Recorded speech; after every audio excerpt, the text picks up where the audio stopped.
Okay, We're Charles. live. Yes, we are. We are live. Aloha, everybody, and welcome Aloha. to, to our show. Let me get my stuff set up as I always do. Yes. Appreciate Well, you guys coming on. Come now. as Mel is getting set up, I'd like to say aloha noa, happy Aloha Friday, the 22nd of May, ladies and gentlemen. Yes, I got a haircut, and it's for a special occasion. It's not often I cut my hair, even though I was in ROTC. That's about the furthest I would go with military. But then as you know, we have a special guest on with us, so I wanted to make sure my hair was short for my guests. So we are set up and ready to rock and roll, right, Mel? I think so. I think so. Look at my hair, man. What a, in the Air Force, our reg was called the 3510. I don't know what the Army. What's the reg for? Who is James? James, you have a James that's supposed to be coming on, General?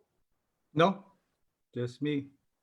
Okay, somebody's trying to come in our room. How's that? James, iPhone has entered. No idea. Okay, he's A hacker. yeah. A hacker. Who is this guy? Hang on, let me check him out. Yeah, I'm not sure. He must be at the wrong room. But let me remove him. Let me just remove him there. Sorry, everybody. I'm not sure who this guy is. Well, let's make sure they share it. Make sure they share this, Mel. Let's what? Oh, yeah. Anyway, okay. Welcome, everybody. And oh, there he is. So yeah, we in Air Force, the reg for haircuts and dressing, all of that was 3510, and I'm so far out of it, but no can help. Today, barbershops opened on Kauai, but my barber, Ikeda Barbershop, was first come, first serve, no appointment, so I just never even try. I'll try later on in a couple of weeks or so. But anyway, again, thank you for joining us. We have General Kenneth Hara, Adjutant General for the state of Hawaii. And we'll let him introduce himself in a little bit. But right now, what you want to do is hit that share button, hit the share button and start a watch party. Do whatever you can do to get this out so we can get the information out to all of you folks. We want to thank the general. When we talked to his staff, he had one night available. And we actually had someone booked. We moved that person over till tomorrow night so we could accommodate the general schedule. So General, thank you very much for your time. You are probably one of the most popular guys in the state of Hawaii right now. So I don't know about that. Oh no, I know about that. And so with that, General, welcome. And why don't you give us a brief introduction of what is an Adjutant General and what is your role here during this COVID-19 crisis? So first of all, Mel and Charlie, mahalo for the opportunity. So a little bit about the department, right? So I'm the Adjutant General for the state of Hawaii Department of Defense. Most people think that's only the National Guard, right? The Army Guard and the Air Guard. But part of our department, we also have the Hawaii Emergency Management Agency, which I'm the director of. Also the Office of Homeland Security. I'm the director of that and in the Governor's Homeland Security Advisor. Then we have the Office of Veteran Services and the Youth Challenge Academy. So six divisions within the department, pretty big department.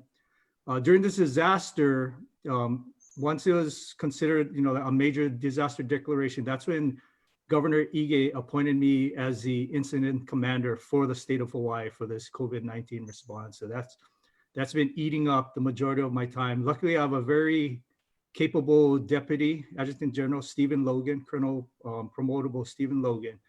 I just gave him all the other stuff, right? All the Homeland Security and even the Army Guard, Air Guard. He's running all that stuff for me, so I could just focus on the emergency management response. So it's been crazy. I was telling you guys earlier, we're on 90-something days now. Today I'm at home. This is only my 7th day since this disaster started that I've been home. Myself and my key staff, we've been living in our offices. The first week was crazy, getting 1-2 hours sleep a night. So if I drove home, I wouldn't get any sleep. So it was just easier to bunk down, just treat this as a deployment like we do in the military. Well, thank you for your service, General. 30 plus years of service so far, and it looked like you still get another 30 years in the tank. So 36 years and almost pow, no more gas already in the tank. 36 years, 36 unbelievable. change, So yeah. the Adjutant General, it's not a political position. You're appointed by the governor for this crisis only, but otherwise you work for the Department of Defense. Is that correct? For the State Department of Defense. So it is, I am a political nominee. So it's like a director of any other department within the state. Okay. So the Adjutant General is the director of the Department of Defense, and then my deputy is the deputy director. But our titles are the Adjutant General and the Deputy Adjutant General for the state of Hawaii. Awesome. All right. Well, let's get right into it, sir. It's been what, 2 months now? It's been 2 months, and I think overall we see, the signs are quite positive. But where we go from here? What's your concerns, if any, going forward? Are we at a good place? Are we comfortable with where we're at? There are a lot of questions we'll pose as we go along, but sure, just your general assessment of where we're at. And where we're heading. Yeah, so I think early on, we looked at what was going on in the rest of the United States. We're about a week to 9 days behind what was going on. I think you guys saw the first spike in Washington State, and then later on some other states started to see some problems. So we said, hey, the first thing we need to do is this 14-day self-quarantine, right? To try to prevent the tourists from coming in.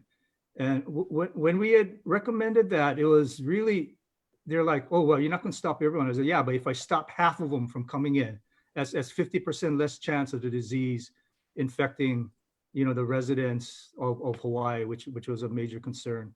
And amazingly enough, once we did that, I think it was like 96 to 98% successful, way better than what we had anticipated, just rolling this out, right? Almost near immediately. We got a lot of criticism saying, hey, you guys never have the systems in place to do the enforcement. I said, no, phase one is deterrence.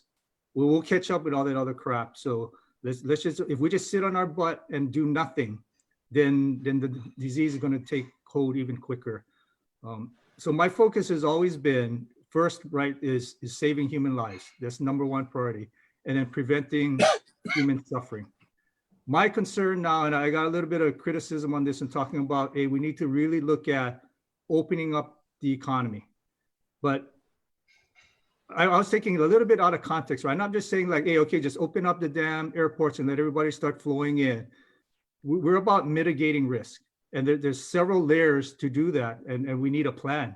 But we really need to look at getting the economy open because it's about preventing human suffering.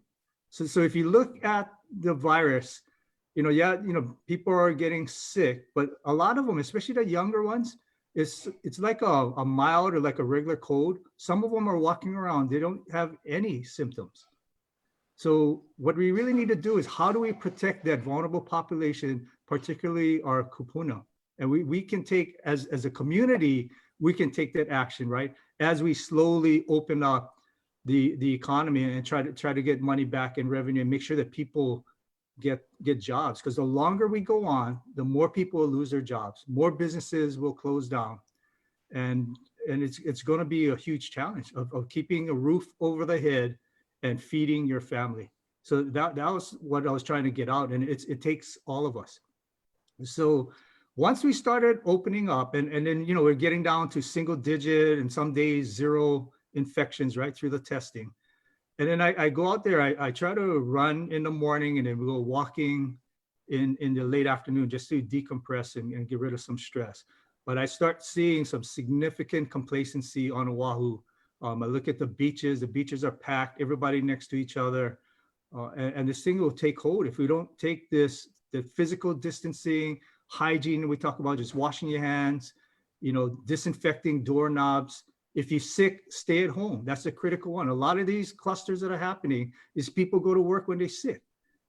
And then the thing just spreads. And then two of them, as I mentioned earlier, is these guys had parties. And then everybody at the party started getting sick. And then now they're making more people sick. So it's not just that strict rules and closing down the airport. If we do all of that physical distancing, all the other guidelines that was put forth, then we'd stop this thing. And then when it pops up, rapid testing, contact tracing, right? Find out, hey, you sick? Who were you with? Who were you with in the past 7 to 10 days? And then we track those people down. and then test them.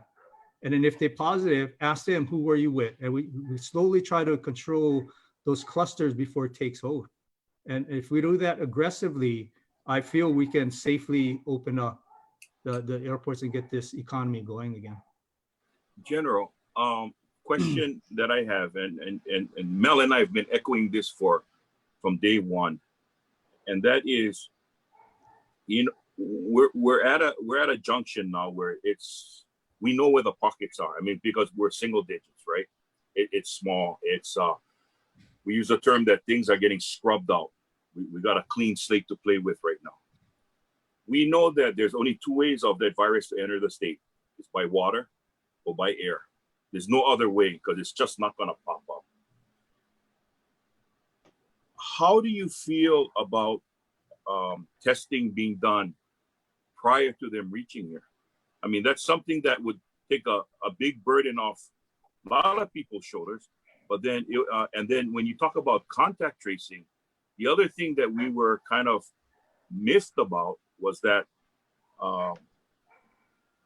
and one time I had asked this question, and they said, oh, because it's HIPAA.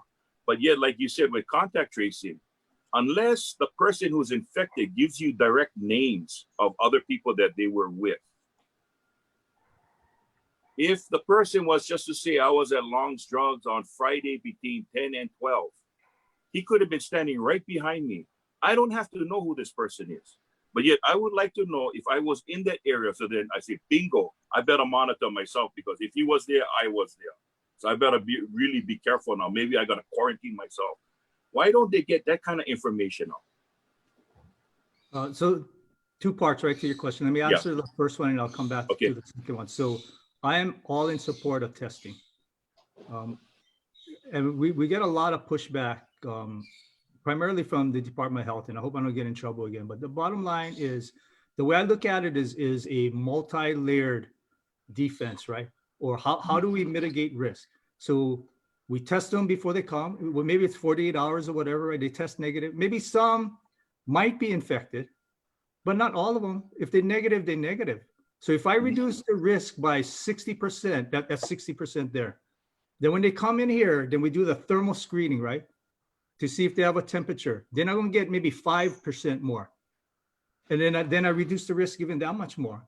And then now we want to do like a travel form, right? Ask them, have you traveled in these high-risk places within the past 14 days? Then I might be able to weed out another 2 to 3%. And then we keep contact, we track them, and then we check in on them. I say, how you guys doing? I was like, oh, I started, I know can taste my food. Or, you know, I started to get this dry cough. And then we test them. So the more things we do, I don't care if it's even 5% or whatever, and they're not comfortable, the more we do, eventually we're going to get to the high 90% of reducing the risk. So I'm all about testing. The contact tracing, yeah, I mean, I would love that too.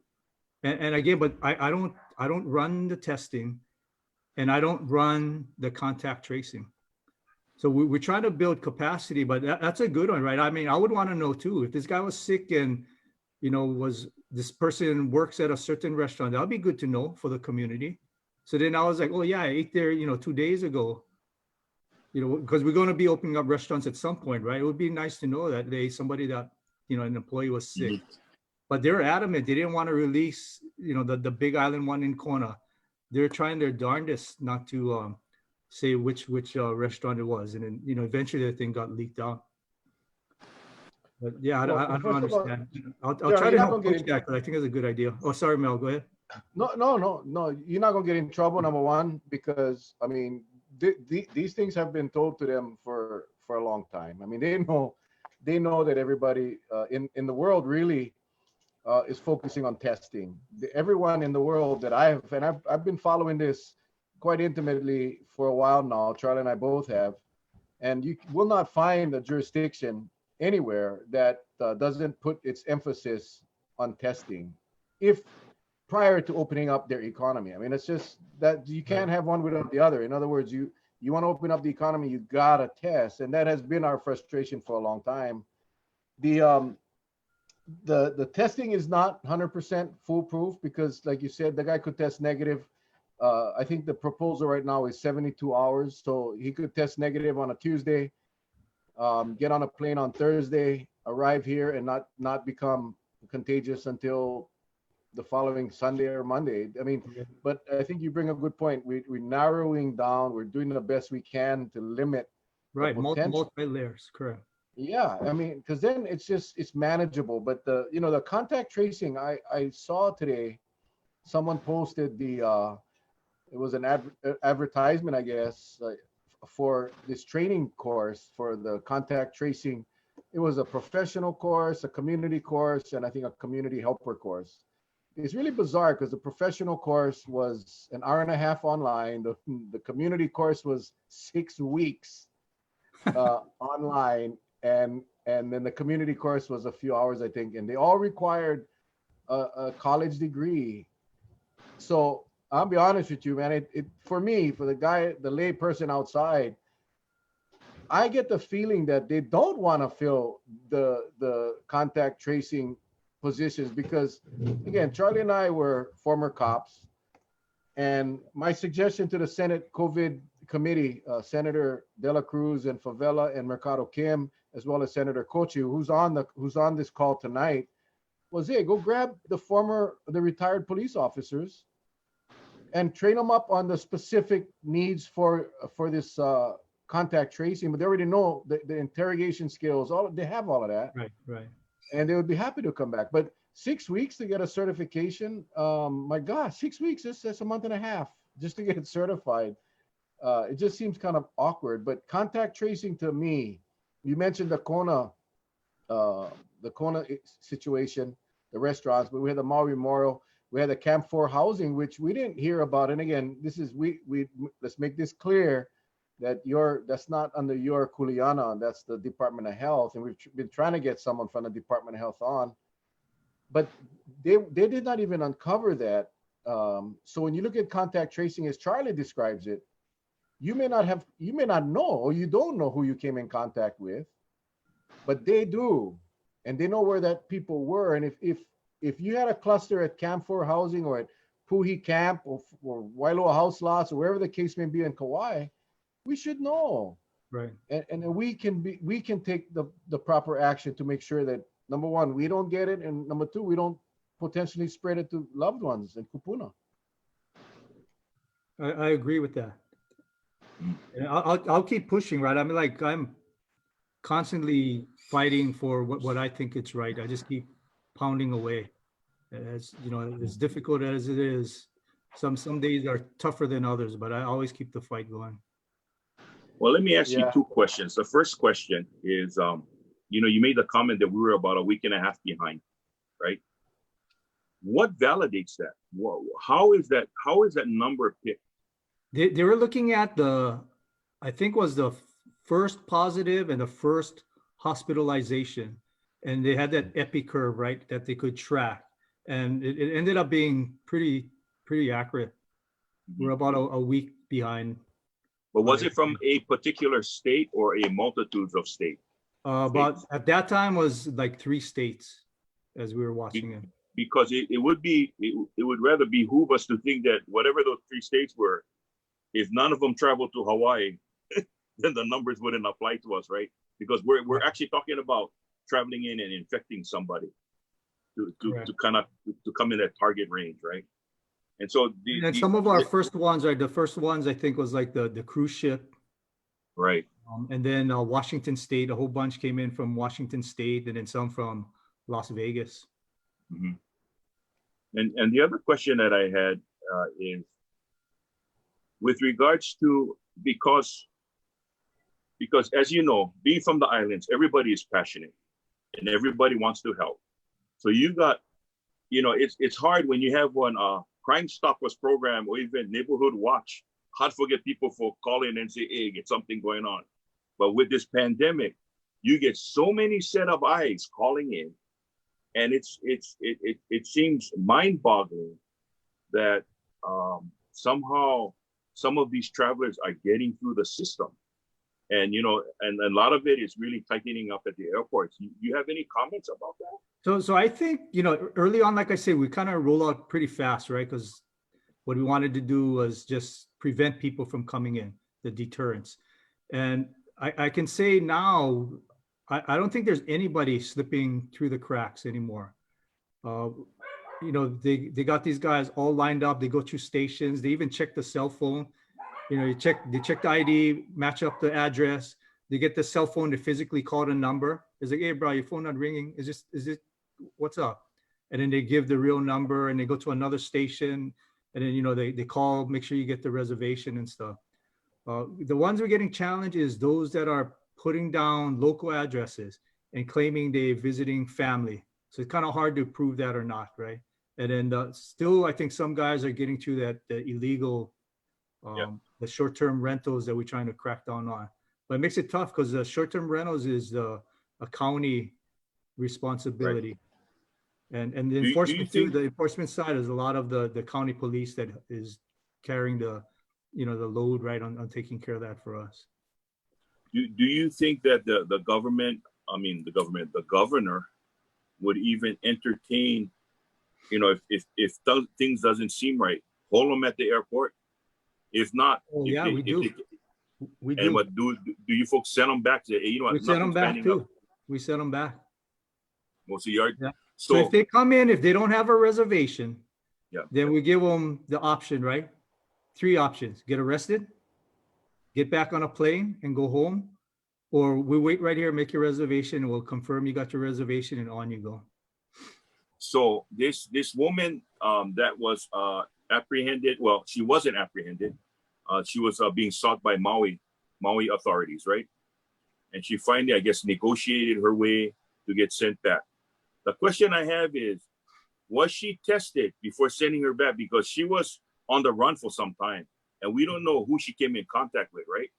Right. Yeah, I so don't the know. thing is, could it possibly be? See, those are the kind of the situations where if somebody is infected, they'll infect a lot of people and say, you know, just let me go. I'll go back. I promise I'll go back. They go back, but they leave the Opala behind. That's the kind of stuff we worry about. Yeah. I don't know if she was tested or not. I don't think so. And again, we wouldn't test unless someone is symptomatic, right? Or we can confirm was in close contact with someone that was positive. But wouldn't the state want to take a position that when somebody defies an order, regardless if they were symptomatic or not, wouldn't the state want to take a position that, you know, you already got this person who defied an order, and the average person, they're going to cooperate. But one who defies, I think they should be subjected. That's just my call, because usually those kind of people, they get something to hide. I'm not saying that they're hiding that they're infected, but it would be good to know, because if she's miles away and then say something should happen, like the person that came in from Arkansas, right?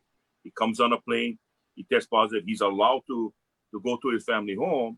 3 days later, you get the test result. The question is, from Honolulu Airport to his house, where did he go? Did he stop at Zippy's? Did he go to Times Supermarket? Right. You know, did he go Chahangsa, pick up Manapua? Whatever the case may be. It just makes the job that much more harder for your contact tracing personnel. Yeah. I'll take that one back. It's a good suggestion, maybe. Okay. Yeah. All right. Well, I will say, General, that your men and women here on Kauai, I can only speak for Kauai because I don't know what's going on the other islands, but you guys and gals here on Kauai are doing a fantastic job in conjunction with KPD, going out and tracking these people that are, for the ones that have actually put down legitimate addresses. Like you said, that those vacation rentals causing a problem. And I think we really got to focus on that. Honolulu came out today, the chief said, we just don't have the resources. We just cannot. And as the numbers grow, it's going to get worse. But I just got a text and I'm going to read it because I think it just came in. And this is from our local, one of our moms here. They checked my daughter 4 times. Her daughter came back from the mainland and called today saying her quarantine is over on May 26th. So I'm happy that they are doing that. Then again, you know, you see the local, they don't mind this, you know, because it's going to protect our kupuna and our vulnerable community. I can't wait to go home and sleep in my own bed. But they checked 4 times and actually called to tell them when the quarantine was going to be over. And we're still, it's on the 26th. So, you know, I just want to say that because I know there's a lot of criticism Um, hang on real quick. There's a lot of criticism for the military and martial law and all this blah blah. We had protesters out here every Friday on Kauai protesting all these things. And at the end of the day, I just want to let you know that for Kauai anyway, we're very thankful for how your troops out here are performing, and they're doing their job. Again, the problem is that vacation rentals, they're coming in, putting false addresses, claiming to be intended residents. There's a network, and I'm not sure if you saw Angela Keene testify at the Senate committee hearing yesterday or the day before yesterday. She's running that quarantine blog. Yeah. Like the watch group. Yeah. So they got all these guys out trying to catch them, which is pretty cool. She'll be on tomorrow night, by the way, for everybody that's watching. She'll be on tomorrow night on our show. But she talked about a network, an underground network of resources for these people that want to violate they want to come and they don't want to. They're teaching them how to find the loopholes. Yes. So, like Charlie was talking about, there's got to be a method. And I know resources is always a problem, but there's got to be a method that if in fact these guys are putting down an address. I know they were talking about using the tax rolls and seeing if that house was a vacation rental. But right now, the governor has stopped all vacation rentals, all short-term rentals, no B&Bs, all of that stuff is done. But how do you solve that? I mean, you can keep them in the airport for a certain amount of time, 2 hours, 3 hours, while you physically send somebody out to go check the address, or you physically follow them to the address. But we're talking a few hundred, 300 or so today of visitors coming in a day. What happens when we get to 1,000 or 2,000 or 3,000? That is, I think, where we got to start looking, because that's going to become a problem that we just cannot handle. Right. So we're working on a couple of things. One is we're revising. We're looking at opening up inter-island travel, right? So we're creating this new form. The thing will be a lot of health question specific. Like I said, have you traveled in a foreign country, or where have you been? Where have you traveled from in the past 14 days? Do you have any of these symptoms? So it's a checklist that they got to fill out. We're trying to digitize that. We're going to try to make them to where you can do it on your phone or iPad or whatever. You can pre-register and fill out all the information. And then we're working with a company to do geo locating, so we can actually track these people down, and they have all the addresses and everything. So that all the counties, the police looked at what we're working on. They all like it, the ArcGIS system. So we're going to be rolling that out, I'm hoping within a week, because we just looked at it and we're close. The thing is almost ready. Will that system be adaptable for close contacts as well? So those who have come in contact, they can be on that app as well for contact? We actually offered that up to Dr. Park today, and then she said she'll take a look at it. That was a suggestion. Okay. And we're trying to look, hopefully they think that you can actually link it to the Department of Health, the database that they're doing with the contact tracing, so that thing can exchange information. So it seems that, from the inception of this pandemic to now, things have somewhat changed. Now, I know, and I'm going to be the bad guy on this road here, but I saw you in a news coverage where, you did state that you wanted more contact tracing, and the DOH told you no. So you have to go to the governor to tell them, hey, get it done. So, I mean, I enjoyed that part, but for the viewers out there, right then and that point, because for those who came on, and in fact they asked Josh Green the same question, that and Lieutenant Governor gave you high praise, about standing your position, because it was at that time everything lit up on the boards, and it says, okay, there's a disconnect right here. We see it, right. We saw it happening, and I think. Mel and I have been constantly told that a lot of people get their information from us because they cannot trust what's happening at the administration side, especially when you get now you're getting numbers rolled back. Like today, we see numbers getting changed for whatever reason. It's like people scratching their head and says, I know when somebody dies and you classify it, You said it was this. Now you're saying it's indeterminate. I mean, how did it even get that far? And it kind of brings into question the integrity of what is being done. So yeah, so I think you guys have seen. So I didn't intend to make it look like there's a lot of, dissension and fighting within the administration. There are challenges, but for me, I'm honest and I'm upfront, right? I'm not going to BS anyone. If you put me on, if it's live, if it's enclosed, I got to speak my how I feel, right? I cannot bullshit and have the people think, oh, I just got to follow and toe the party line. Cannot, right? If I think we need to do this, I gotta, like I said, I gotta keep the fight going. I'm not trying to create, like, make it seem we all dysfunctional. Having this discourse is helpful, right? You got to hear all sides of the thing. Sometimes I'm right, most times I'm right, not always. Just kidding. in the military, I'm always right, but not when in state government. I'm usually wrong. But yeah, I just got to keep fighting for what I believe in, and I cannot BS. I'm not going to toe the party line. So I hope that people don't think that we're all dysfunctional. It's just, I think it's natural and healthy to have different opposing views, and not just try to fool the public. I tell you what the people think, and I told Charlie, I said, this guy is a major general. I still shake when I in front one general. I was only 27. I never, I still shake in front one general. And I told Charlie, this guy is a major general. He's not gonna throw his career away to go play some game. I mean, I just know there's no way.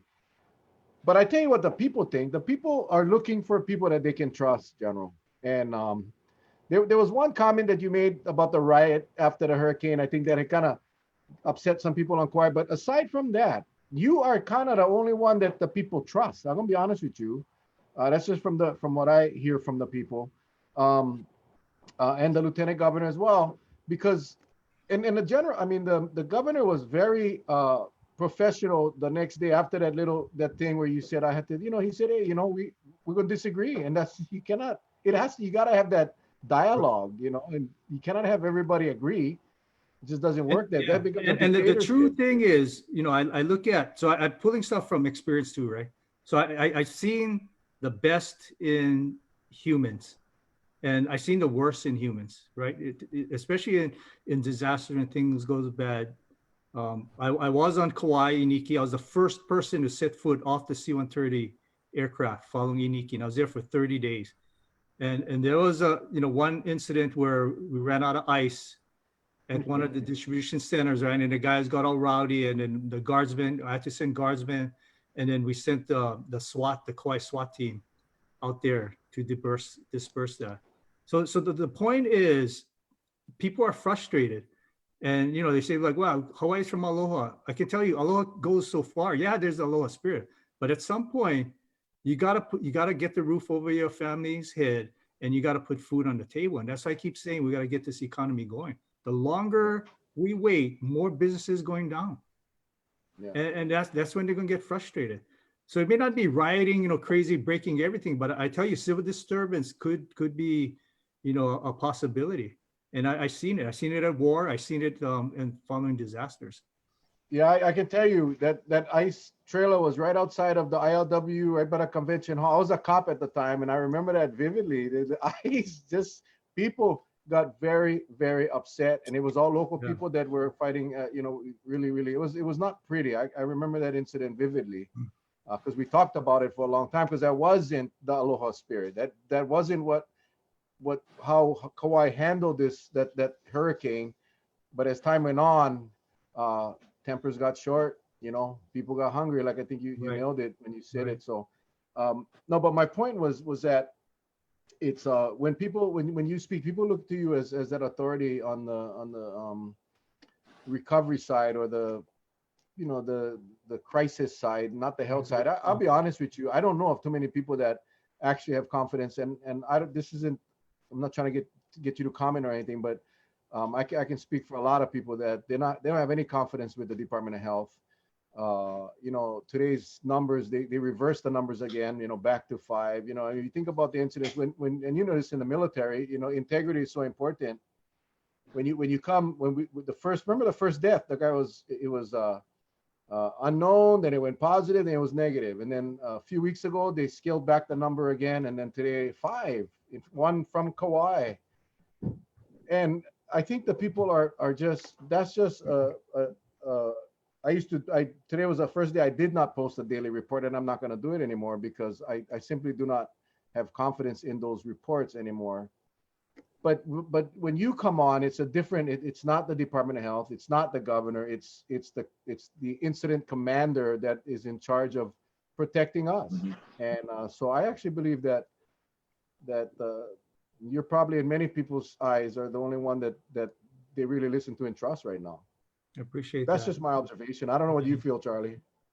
Well, I want to ask the Adjutant General this question, and it's we're at that critical junction right now, and we have a safety factor, right? We have safety, and then we have tourism. We know that the state needs to infuse a new set of cash, a lot of cash, and that is with the tourist market. There is nothing else that I can see that will bring in cash readily that quickly.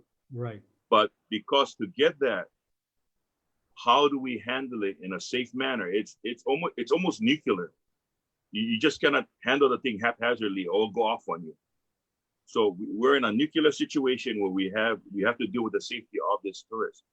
How do we get it where we can manage 10,000, 15,000 a day coming in and making sure, I mean, I know we want to scale back the percentages in our favor and say, okay, 60 to 70% is on our favor. We run the risk of 30%.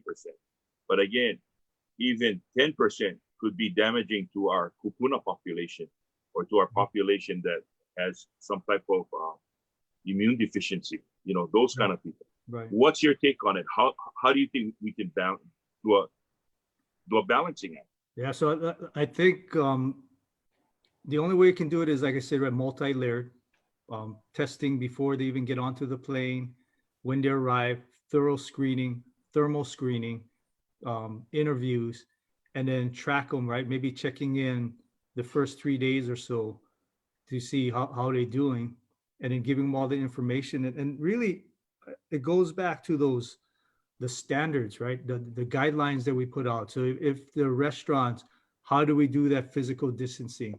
How do we make sure that the employees are protected, right? They have the proper personal protective equipment, and then doing the sanitization. It's everything put together. That's going to be the only way. We cannot get it down to zero risk, but I think we can get it down to the 90s. And then when they get sick again, right? Don't go to work, and then try to protect that vulnerable population and protect our kupuna. It's going to take a long time, but we gotta protect them. You know, right now, one last question, Mel. Right now, I hear this a lot because like Kauai has been at the lowest out of all counties. And, you know, I think a lot of people just want to get out because we know that if this virus is going to nail us here on Kauai, it's got to come from the outside. There is no ifs, ands, or buts. I mean, a lot of people are willing to roll the dice on it because it's obvious. You've been in an incubation period over 24 days, nothing happened. Now with things opening up, it's still, it can be even open up even more. I mean, you know, and saying that, I want to be positive when I say this. As restaurants, for example, we know we don't have the virus. Do we still have to practice the social distancing? If I mean, the only thing is I'm looking at someone else intermingling that's walking amongst us that may have the virus, but that person got to come from the outside. So I think what you're saying is we have a system, but the system is not 100% foolproof, correct? That's correct. You might have somebody slip in.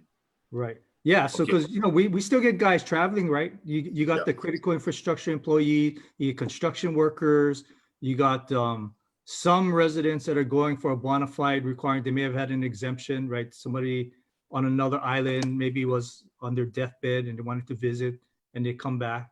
So even if you guys are at zero, there's still people going back and forth. There's still a risk. So absolutely, we need to keep all of those guidelines going, even if Kauai is at zero.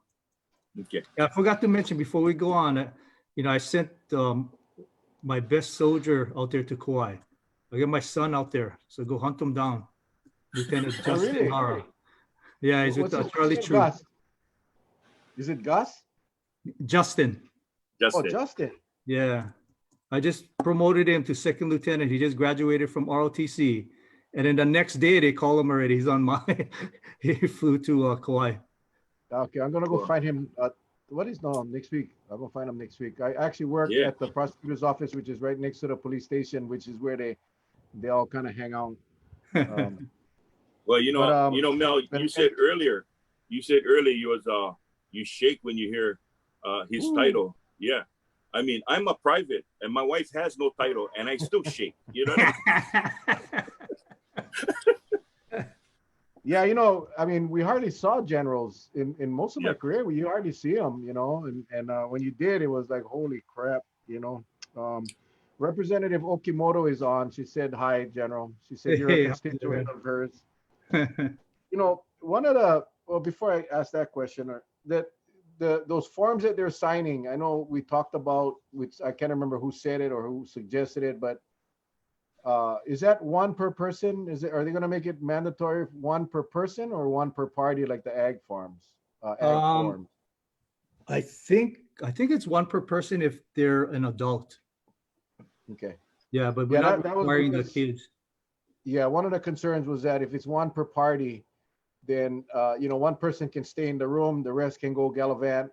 Right. And when the guys show up, they're there. But so I know that was one of the. I think maybe it may even have been Sue Kanoho from Kauai Visitors Bureau that brought that up. But going forward, as we're talking about travelers, you also get those travelers that are going inter-island for medical treatment. Correct. Going into a clinic, going into a doctor's office, being again vulnerable to or susceptible to any kind of virus. But now, as we see more businesses open up, Honolulu is going to start the restaurants in dining in June 4th or 5th or whatever it was. Again, more opportunities for the spread of the virus, more people going back to work, more opportunities or more chances of people going to work sick. A lot of places have exhausted their leave and they're going to go back to work and really can't afford to take a day off. They'll go to work, and that's kind of what happens now, especially if you're part-time, you don't have vacation, you don't have sick leave. I don't know what the numbers are going to be, but is that something that you guys are looking at as far as once we start opening up, once the employment force starts working up and increasing, and then you got people commuting to work, back and forth, going to the store, going to the restaurants. I know we haven't opened restaurants here for in restaurant dining, but I'm sure it's going to happen shortly.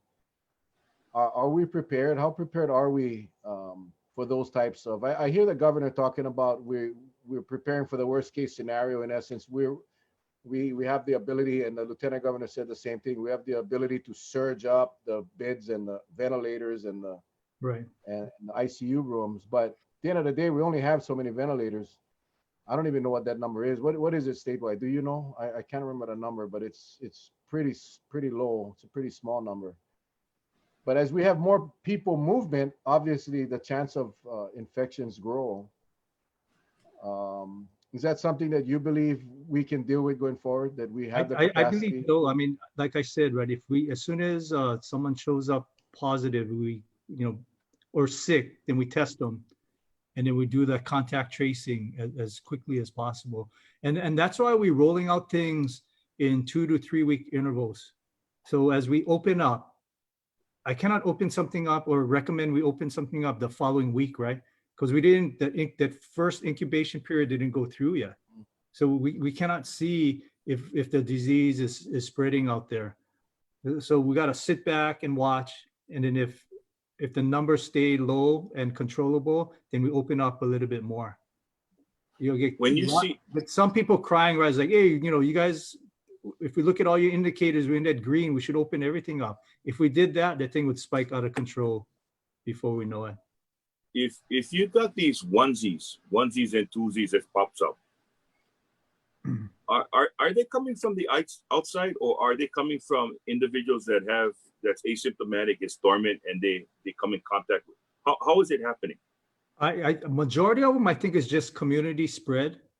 There are a very, very small handful that are travel related recently. Okay. Yeah. I also want to give a shout out. The Senate President commends you. He just made a comment, and he wanted to let you know that he commends you for all the work that you're doing. Senator Cucci usually the guy picking on me. No, he's awesome. He picks on us too. He picks on us too. No, he's awesome. We joke about it, but it's true. You know, he'll if I misspeak, or if I say something, he'll call right after the show and say, he'll text me, say, call me when you have time.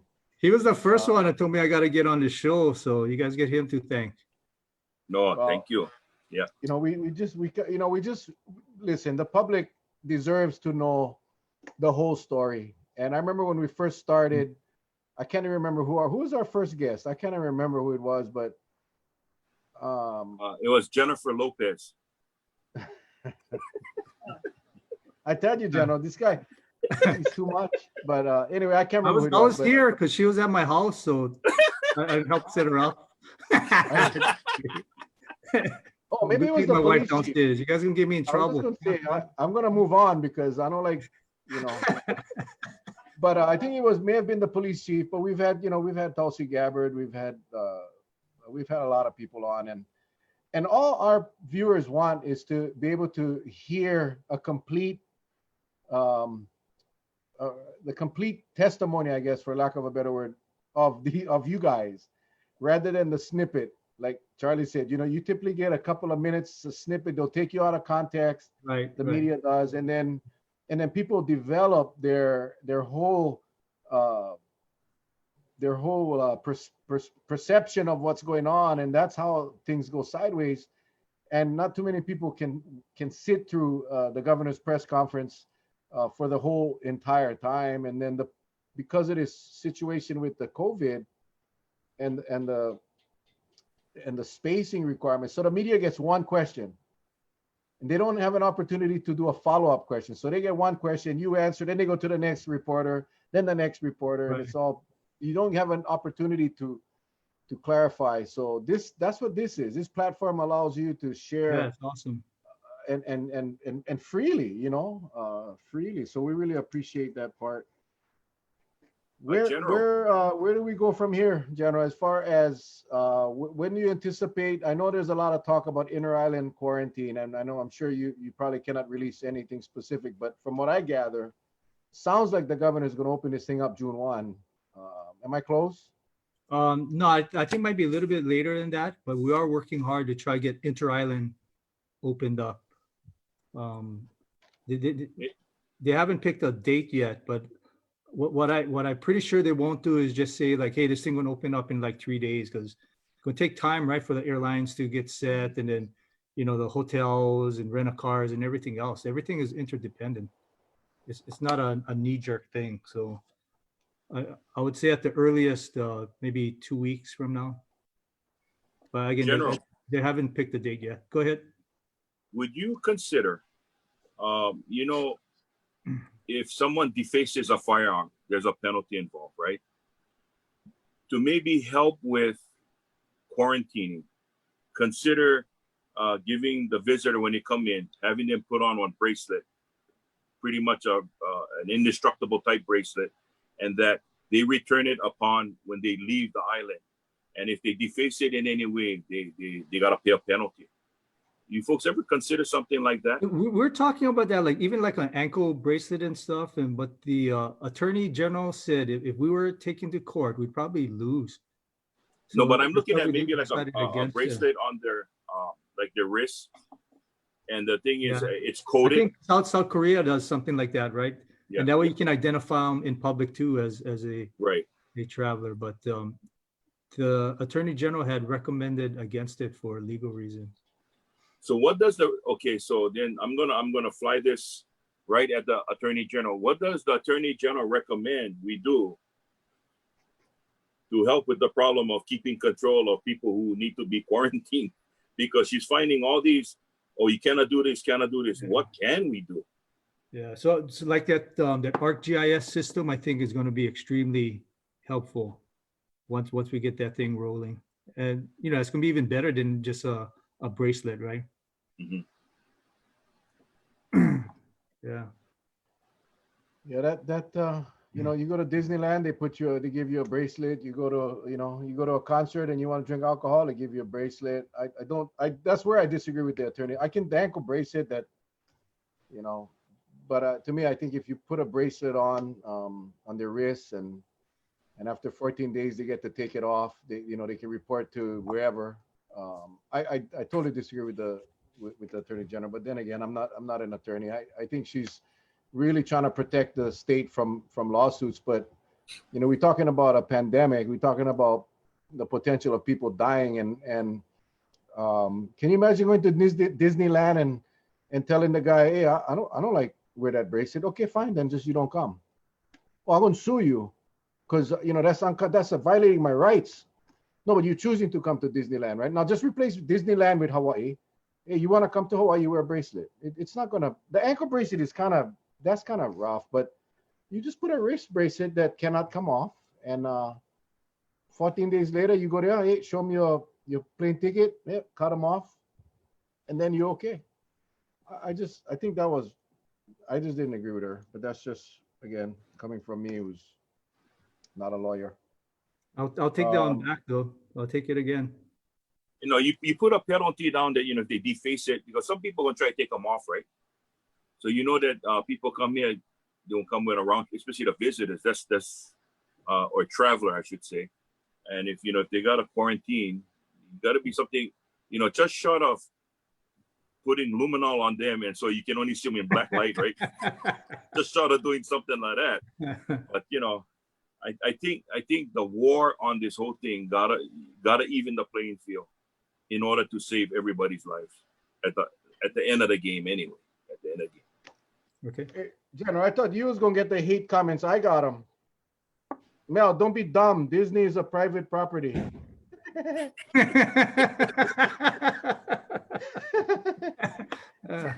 Well, is the airlines a public? Is the airlines a public entity? Is the airplane a public entity? Oh, maybe. Yeah. Sorry. He says, Mel, you have zero respect for the public civil rights. No, actually, I have the ultimate respect for the civil rights of the people that are subject to this freaking virus. That's where my concern is. A bracelet doesn't. I mean, come on, let's get real, Lonnie. Let's get real, buddy. Ask Charlie's family who lost his brother. Ask the thousands and thousands of people that are dying every day. Go ask them about civil rights. You see, your rights, you have every right in the world to do what you want until your rights hurt someone else. And you see, I get pissed off when people say things like that, because I use the analogy of Disneyland only to say that the point I'm trying to make is that if you want to go to Disneyland, then you wear the bracelet. And if you don't want to wear a bracelet, then you just don't go to Disneyland. We're not taking away your rights to eat, drink water. Oh, come on, Lonnie. Let's get real, buddy. Yep. Yeah. The bottom line is this thing can turn on a dime. We saw it in Maui. We see it in New York. We see it in Las Vegas. We saw it in Washington State. We see it everywhere. You're seeing it in California right now. One person, we talk about patient 31 in South Korea. They had it down. Remember this, General? They had it down so well. They didn't even close their country down. Everything was wide open. They didn't stop anybody from coming. Everybody walked around. And one person infected over 100. In fact, they traced it back eventually to over 1,000 people. That's just how this thing works. So don't tell me that a bracelet is violating your damn civil rights, because that next person could be my mother-in-law that lives right next door, that's 82 years old or 83 years old. And I'm gonna do everything I can to make sure that she's not killed by some jackass from the mainland who refuses to wear a bracelet. I'm sorry, General. I'm sorry, Yeah. but No, but some of them too, right? We got to remember it's not just the tourists, right? The Yeah. vast majority is the returning residents and when vacation my or whatever. my comments are directed to all people subject to quarantine, whether you're a local Right. coming from Honolulu or a visitor coming from Texas. That I mean everyone. You quarantine Right. 14 days. This virus doesn't discriminate. You don't have to be on visitor. You know, most of our cases now are all residents. So anyway, General, I'm sure let me the hate mail will continue, but that's okay. General, let me ask you, you know, taking on this task that you've been assigned to, what do you see as moving forward? I mean, real strategically.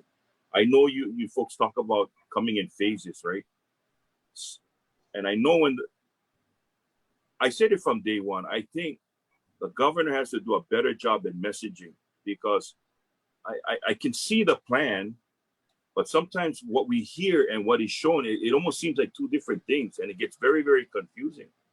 And I've always said, you know, those states that have a real good messenger that can deliver the message, it's relatively simple. Everybody buys into it. Mm-hmm. And, you know, I'm still, you know, after doing this show as long as I've had with Mel, I still kind of figure out, I mean, why they cannot pick up on the fact that the messaging is the thing they need right now. Because you yourself, if you were to come on, like we give you an hour every other night and you just tell us about the geo plan that you have, people will buy into it because it's a pretty, it's a really good message that you're giving out. But Department of Health and even the governor's office, they don't message like that. I mean, am I far off? Or, I mean, I don't want to put you on a hot seat now. No. I think everyone can do better at messaging, right? Yeah. Communication is critical and being accurate, right? Not that they do this, but, you know, not misleading the public. You look at some other states, you know, there's actually misinformation put out there, sometimes even from the federal government, right? I don't need masks. And now everything is like, oh yeah, you need masks. And it makes it even worse for, I mean, you tell me I need this and I don't need this, which one is true, right? You lose credibility. So I'm all about professional messaging. I have a recommendation for you too, is, so I don't think you guys realize that this recovery plan is not me, right? I'm the response guy. So I'm in support of this recovery plan, ensuring that when we work with the Department of Health, they have enough people to do the swabbing for the tests. We have the labs that can do the tests. We have the PPE so that the guys can do the swab and do it safely. And then the reagents and everything else, right? Get all the logistics behind that. That's our role. And then the contact tracing, you know, prodding them, making sure, hey, you know, at 23 or 29, it's not enough. 100 is not enough, right? We were trying to get to at least 300. And it was all that behind the scenes, you know, prodding to get to where we're able and we feel comfortable that we can handle the response if needed, if this thing starts surging. Working with the hospitals, tracking their beds, tracking their ICUs, tracking their ventilators, all and their PPE, right? All that kind of stuff to make sure we're ready. And beforehand, if we start seeing bad things happening, to go to the governor and say, hey, we need to throttle back. We need to start shutting down to prevent the spread. It's kind of getting too much out of control. So that's my role. For the state, there's a person called, her name is Ali Slous, S-L-O-U-S. She is the State Disaster Recovery Coordinator. Her position is in the governor's office, and she is overall responsible for recovery. She's the one that's aligned to the federal disaster recovery coordinator. You know, like how HAIMA is matched FEMA. Right. That's on the state side, that SDRC links up to the federal DRC, the disaster recovery coordinator. And then you got Alan Oshima, who's the navigator. So Alan and Ali are critical to this because Alan get the connections, right? All the businesses and all this stuff, you know, from his prior job as a president of HECO. He has all these connections and he can help link that to Ali, who has the expertise. And I tell you this, Wahini is so articulate and intelligent If you guys can bring her on the show, she's amazing. And I think she should be the face of the recovery together with Alan. That will send the message, because I just had her do, and she doesn't work for me, but because maybe because the rank or whatever, and we work closely with disasters. I had asked her to talk to the who is those guys? The McNamara guys, Sherry McNamara, Chamber of Commerce, right? And then Sherry wrote this really, really nice email and was like so impressed with what she presented. So I think would be a good guest for you guys show. Okay. Kind of talk about the recovery and the what's next. And then Alan is like the way out future too, right? Beside the link to the all the business people in the economy and all these big wigs, he's also the guy that's what's next. How do we wean ourselves off of the tourist economy? Because if we stick to tourism, we're going to be vulnerable for any other thing. If we get smacked by a big hurricane, it's going to affect our tourism, right? If we get another pandemic like this, our tourism will be affected. We're not going to be resilient. So what is it that Hawaii needs to be? We got to change ourselves, and that's his chart, right? He's the one got to navigate through all that to take us into the future. But in the meantime, we just dependent on economy to the tourism, right? To boost our economy. We cannot build some new technological type of economic driver here. That's going to take decades. Mm-hmm. Well, we had Mufi Hanneman on one night, and I think Mufi and we all came to this agreement that what this pandemic has allowed is that it gave us a clean slate on how to look at tourism and how to maybe do it smarter. Because we just brought this whole influx one time and just jammed it in here. Yeah, we enjoy the fat, but like you said, when something critical happens, the fat goes away, right? So now's the time to say, hey, how do we bring it back, but just make it smarter and efficient? Right, and maybe not as dependent on it, right? We gotta diversify the economy. But look at even I'm sure the environment is just getting so much more healthy now, because less tourism, less aircraft flying, less people trunking around on the trails and everything else, destroying plants. The Aina is healing. Yes.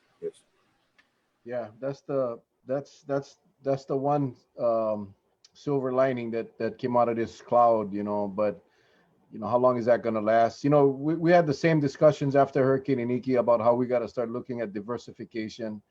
And it's just tough in Hawaii, because we're separated from everybody else and the cost of everything. And we tried the high-tech industry, we tried, and General, this more than anybody, that whenever there's a proposal for some sort of military or scientific project here on Kauai, man, a lot of people are against it, and that's just how Kauai is. It's a special place, a unique place. So you cannot have your cake and eat it too. And I think that's kind of the message. You got to figure out at some point compromise got to happen, and it's a give and take. But just one how many community and I know we're at the hour, so we're going to end. But how many tracers or contact tracers do we have now? Do you have that number yet? I know they're actively pursuing or hiring, but how many do we have right now? I think we can ramp up right now easily to 100. Because when we had our largest spike, when it was like about 32 a day, we had about 100 statewide that was doing contact tracing. At a minimum, we were trying to get to 300. Okay, that's kind of what the CDC recommends, right? Based on their formula. Yeah, it's out of 1,000, so many contact tracers. 30 per 100,000 or something like that. So we should be about 300 to 400, and they're giving us $50 million to do that. So we should be able to manage that. So, any last words, my friend? Go for it, buddy. No, I appreciate it. It sure is awesome. I didn't even know you guys was doing this. Senator Kochi, thanks for introducing me. I really had a great time. Well, I cannot believe I just called the general. I just called him buddy. Shit. I'm so sorry. Okay, Charlie, go ahead. I've been called worse in the past 2 months, I can tell you that. I know that, but I just like, I'm gonna mark this date and time down. Boy, you call a general, major general, you call him, hey, buddy.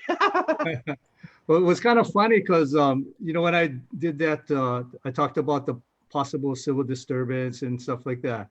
Had this one German web newspaper-like thing that did this article, and then so they had all this negative stuff about me that, hey, I'm not from Hawaii and all this kind of stuff, no more the aloha spirit. But then they had my brother's picture. My brother's a retired two-star too, right?